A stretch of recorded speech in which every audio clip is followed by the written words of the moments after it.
So NIL is this thing that's come to college football and is overwhelmingly good for the players. Some fans out there will still argue it's not good for the overall product. I'm not going to argue that. We'll just let that be what it's going to be for right now. But this is the first time this year. I know last year we had Jaden Rashada from Florida who signed his deal and then didn't get his money, so he left. But now we have, in the middle of the season, a quarterback of a 3-0 UNLV team who is pretty good so far. Their starting quarterback, Matthew Sluka, says he's going to stop playing. And he's going to take his redshirt year and he's going to transfer. And there you go. I've decided to utilize my redshirt year and will not be playing any additional games. I committed to UNLV based on certain representations that were made to me were not upheld after I enrolled. Despite discussions, it became clear that these commitments will not be fulfilled in the future. I wish my teammates the best of luck. Now, okay, go ahead. There's a lot of he shed. He shed. There's a lot of is he a dog?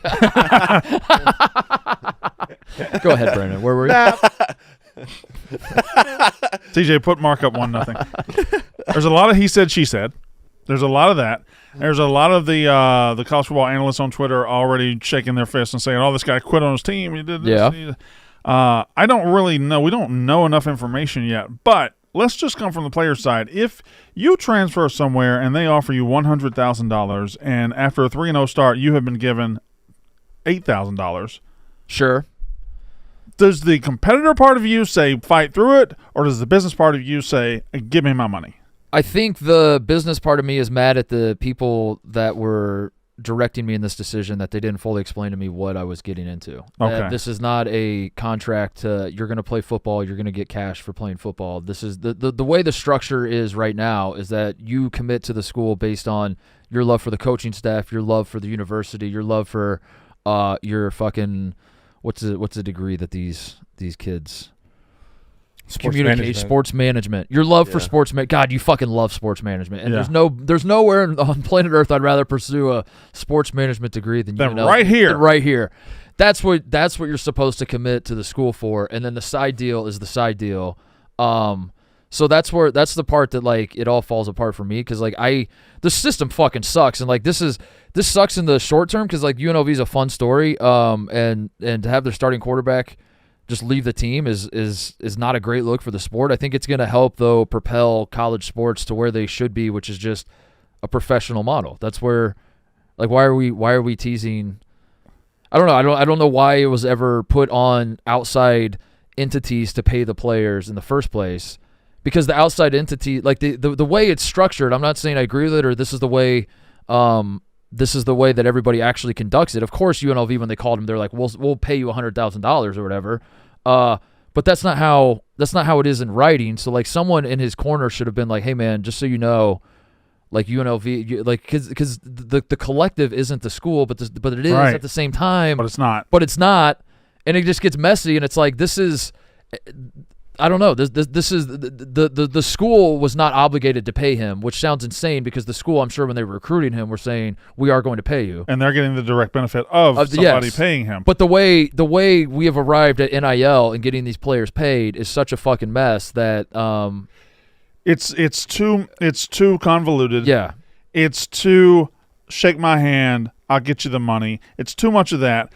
There's even tweets out there like, there's rumors that another school offered him a bag to transfer. There's rumors that he demanded more NIL money during the season, and UNLV said no. There's rumors that UNLV never paid him what they owed him. We don't know. My question is, I'm not really worried about the UNLV head starting quarterback or UNLV. I wonder throughout this country how much of this is bubbling right under the surface. How much of this is bubbling because these teams and these collectives, maybe they pay $15 million for this year's roster. Yeah. Well, they might not have $15 million. Right. They might be floating on some promises. They might be floating on some handshakes. And these payments these players are expecting to get for September, for October, what if they don't come in? Yeah. I feel like there's going to be some overextensions. I think there's a lot of lying going on. I think there's a lot of players not getting what they want. And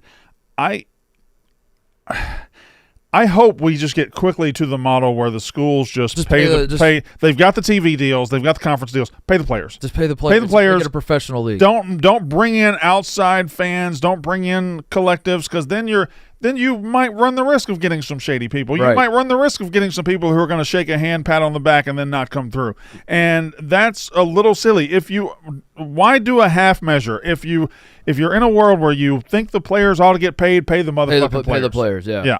Yeah, and it's I've been banging that drum forever that like let's just get to the part where this is a direct competitor with the NFL, which again sounds insane, and you're like that's not.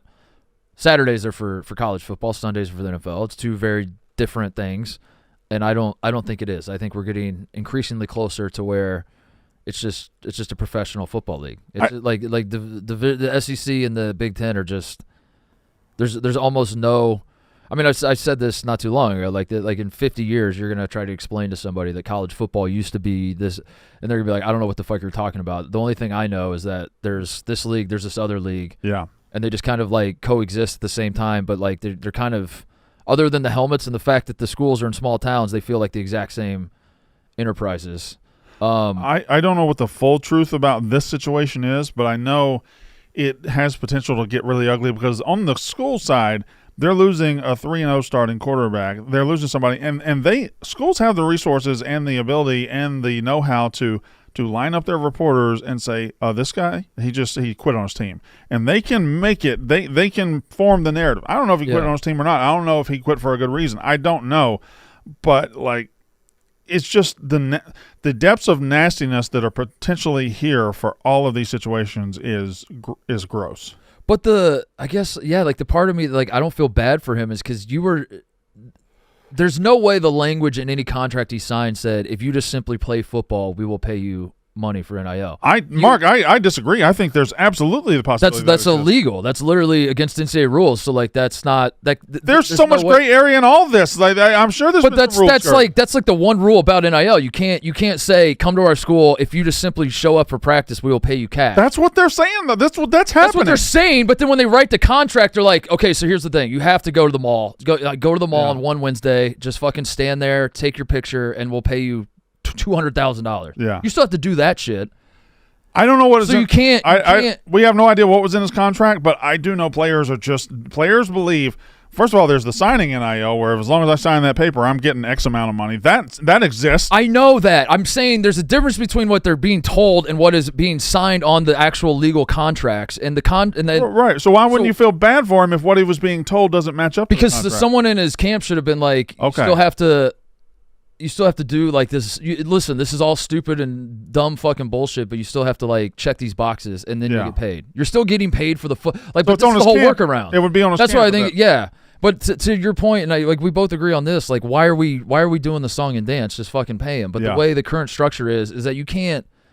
You're not supposed to, when you're recruiting a guy, say come to a school. All you have to do is be good at football, and we will pay you. We'll find a way to pay you a bunch of fucking money. Of course, everybody's doing that. Of course. But you still have to do the song and dance, and I don't. And it feels like he was like, I'm not doing the song and dance. I'm playing football, and I'm 3-0. Pay me my money. Well, let me ask you this. But it's not on the school to pay him. It's the collective, which is the school, but it's not the school, and it's all a fucking mess. As a competitor, as an athlete, the guy's 3-0, right? He's 3-0, playing pretty well. The team's playing pretty well. Is there a part of you that wants to tell him just sack up and play ball? Oh, yeah, absolutely. Let it work Fuck itself this out? guy, dude. If he was on my team, I would fucking hate him. Yeah, of course. Okay. Yeah. Of course. I think that's totally fair if that's your attitude. And there's also a third option here. If he has been contacted by another school and they said, hey, you got 1 year left, don't waste it at UNLV. Come play in the big boy leagues. We'll give you $200,000 next year. If that has happened, gigantic piece of shit all around. Yeah. I don't know. I'm just speculating at that point. Yeah, I mean that's one of the stories being put forth is that he is having a hot start to the season. Whatever deal he signed, he realized, wait, I'm worth more money than this. Yeah. And so now he's like, I want more money, and they're like, that's not how this works. And he's like, well, fuck you, I'm gonna just quit then. Do you think that since it is a job now, that he is not really much different than a player holding out, maybe Jamar Chase holding out, where it's like he only has 4 years, 5 years to essentially monetize his football skills. At the next level is probably not there for him. Yeah. Do you fault him for if that is the case where he goes, hey, I can leverage you right now, I can redshirt right now for more money, and I can leave? Like, do you fault a guy for leveraging his one thing, which is time, to go and get more money, and his only opportunity to get more. But I get that. That's like my problem is that it's not quite that, and that's the issue. Is that like if it was in fact that, if like he was actually an employee and this was his actual job, then I would not have a problem with that. It's that we're not there yet. We're like in this weird middle ground where it's like a wink, wink. Yeah, I mean, this is kind of your job, but it's not like the way it's written in the books. And again, it doesn't make any fucking sense. I'm not a proponent for the system. I'm just saying that's what the system is.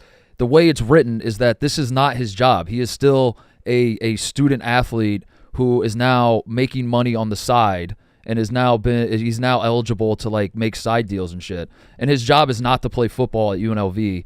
He is a student athlete who plays football, and then on top of that, he gets compensated from like whatever on the side. So that's where it gets messy, because like I saw people making that point. It's like, would you go to your job if they weren't paying you? And it's like, well, this isn't his job. If I had an agreement with Barstool Sports to not pay me any money whatsoever, but then like some side deal was going to pay me, and then the side deal wasn't paying me, and I came to Barstool and I was like, fuck you guys, you're not holding up the unit of the deal. I imagine Barstool would be like, that was never our deal. You said you were going to come here. That's the issue. And then like you hear yourself say it out loud, and you're like, this system makes no fucking sense. It makes no sense. And that's the ultimate problem. And then like this was like when NIL was started, that was stuff like this was a concern, and people were like, we don't have to worry. Like the people that are like, yeah, well, fuck it, we'll cross that bridge when we come to it. We're now here. The other thing is like, who are you beholden to if you're an athlete? There were, I don't mean to like pile on Armando Bacot, because I don't even know if this is true, but I remember hearing like rumors that Armando Bacot, when he was at North Carolina, there was, and I'm just using him as an example, but like he was doing like side deals, and there were like stories of like there were stuff circulating that like he didn't give a fuck about practice as much as he cared about like these commercials that he was like he's more beholden. He's getting paid by like Jimmy Seafood, I think it was. Yeah. And like when he was playing poorly, that was like what the message boards were popping off saying. They were like, he's not going to practice. He's going to shoot commercials for Jimmy's fucking Seafood or whatever else. And you know, it's at a certain point, it's like, why are we losing our minds over this? But also, that is a fair like question is who are you beholden to as an athlete if you're playing for a school, but the school is paying you nothing, and then the side, either business or collective or whatever, is giving you hundreds of thousands of dollars. Who the fuck do you listen to? Your head coach or the guy that's giving you I think you listen to the people that give you the money. Yeah. I mean, that's naturally how things work. Right. TJ, pull up the Pete Thamel tweet. He just tweeted at 10:17. He just tweeted right now. Former UNLV QB Matthew Sluka's NIL representation, Marcus Cromartie of Equity Sports. That's all a gross sentence, by the way. Verbally promised a minimum of $100,000 from a UNLV assistant coach. So, yeah, I mean that's on his people. That's on him. It's on his people. It's on him. But at the same time, like, what is no effort to? It also needs to be on. If a UNLV assistant coach is out there promising $100,000, that guy should be fired. No, if because there's a collective, right? If a UNLV assistant coach on a guy's visit saying, "Hey, well, I'm going to get you $100,000," and the kid comes there, yeah, is it on the kid and his representation for not making sure and for not signing the right deals? Yeah, sure. That coach needs to be fired because that's a piece of shit coach. I mean, yeah, I guess he's a liar. Yeah, he's a liar. Yeah, and that's if that Pete Thamel tweet is correct, which Pete Thamel doesn't usually put out a lot of incorrect tweets. So, yeah, I mean, yeah, I guess so. I mean, there's fault all around in that particular scenario. Sure, just pay him. Pay him. I don't know. I don't like him quitting on the team. I don't think that's nobody looks good here. Yeah, I don't think that's I don't think anybody looks good. Yeah. But okay, it's not good to quit on the team. Got it. If you were promised $100,000 to sit in that chair every day, and you found out at 9:00 that you're never getting that $100,000 and it was just a lie, do you still sit in that chair? Yeah, I would no, but I would also like be mad at myself for not. Yeah, you would be mad at yourself, but you would also be mad at the people that promised it to you. Yeah, I would like take a step back and be like, that's. But then if I looked around, I realized that's what the system is. Like, I don't know. It's like a hard.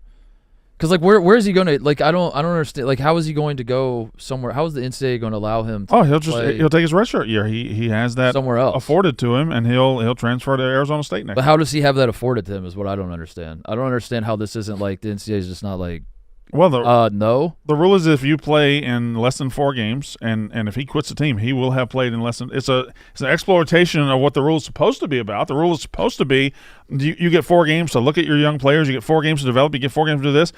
Some people use it as I'm going to play the max. I'm going to play that, drive my value up, drop out, and I have that year left. And that's what this guy is doing. Is it ethical and right? Maybe not, but if they're going to make it a business, don't be surprised when guys treat it like a business. This does seem like a major pendulum swinging type of moment in the overall story of NIL. Well, I think it's a small moment compared to what could come. What happens?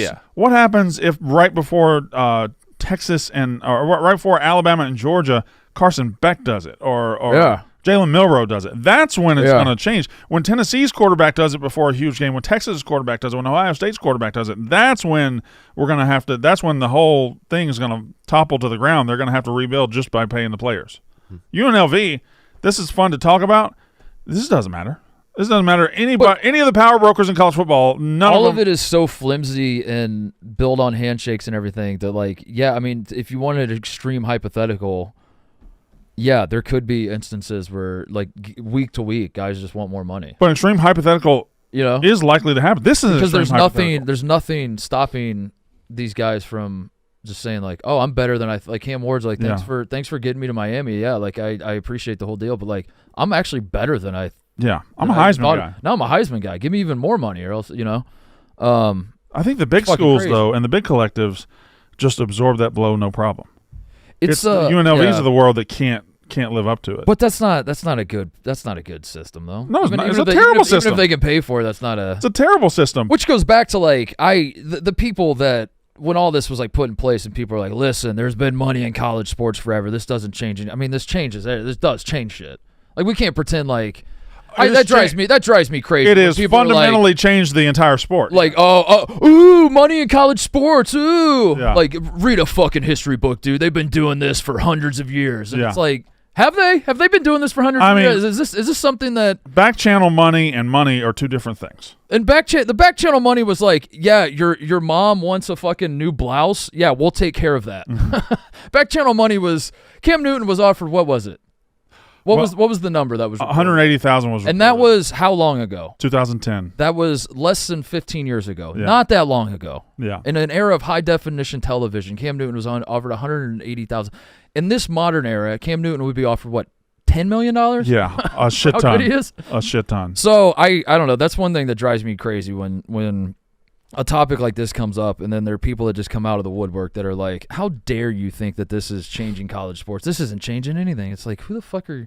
What? I like how dare you. This is crazy. Of course this is changing. This is insane. How dare you?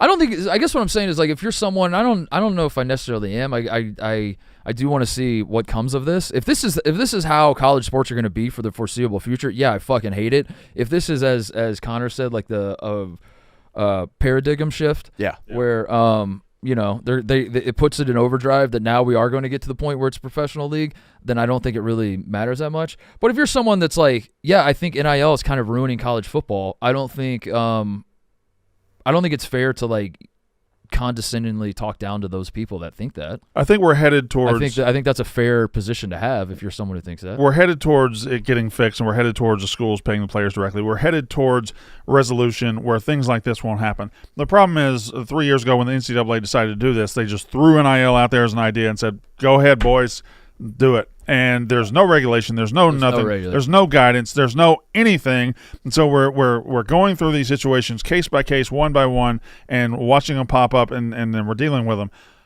It's just an unfortunate bump in the road due to poor leadership of the NCAA, which, by the way, has been happening. Poor leadership by the NCAA has been happening since there was an NCAA. Ebo, your hypothetical of Jamar Chase, holding out for more money and whatever. I see this as more of Xavier Worthy gets one touch in the NFL and scores the touchdown, and then he just goes back to the sideline. And he's like, "I'm good as fuck, dude. I won't." Like, he's already under contract. Yeah. And then he, like, I think whether it's this instance or not, like the way college sports is set up is guys could do that. Where, like, if imagine you were watching the Chiefs game, Xavier Worthy touches the football one time, and he had that what was it? Was it a screen pass? Oh, Xavier Worthy? It was a reverse. Reverse. End around, yeah. And it was electric, and you touch a football one time, you're like, holy shit, this guy's fucking awesome. And then, like, the way college sports is set up, if that was in college, he could have just, like, walked to the sideline and been like, fuck it, I'm sitting out the rest of the game. Pay me more money. And then there would be a lot of people on the internet that would be like, he deserves it. He deserves that. Yeah. And that's why we got to get to the professional point where it's like, you signed a contract for 3 years or 2 years or even 1 year. It'll probably most likely be 1 year for college. Yeah. You signed a 1-year contract. Shut the fuck up and play football, or and it's like more of a direct situation. It's going to have to be like if you are going to a school like UNLV or James Madison or App State. It's like if you sign out of high school, you're probably signing a 3-year deal with team options, right? Like it's going to be like because the whole thing is the G5 gets poached essentially. Like guys like Sluka, example, it's like he goes balls out, big team comes in, poaches him with like massive buyouts in their first year, right? Like it's going to be like. Yeah. I commit to go to UNLV. I sign a 3-year deal out of high school, and then if I want to leave, like I got to pay a buyout. Like Tennessee's got to come in and pay $350,000 buyout. I mean that's not the worst system in the world. That helps the big ones subsidize the. Well, that's the like the people that are all for the players' rights or whatever say how come coaches get to bounce around wherever they want, but then people get mad when the players do. And I think the other side is well, coaches have to pay buyouts. There are actual contracts, and players aren't beholden to the contracts, which just creates a mess. And like schools can take advantage of players take advantage of schools. There should be buyouts on both sides, and there should be. And I'll just continue to say it until it happens. Like I don't get why we're fucking trying to preserve the old days. Why don't we just get rid of eligibility requirements, get rid of school, just make it a full-blown professional league? I don't understand it. It's so stupid. Just make Alabama football be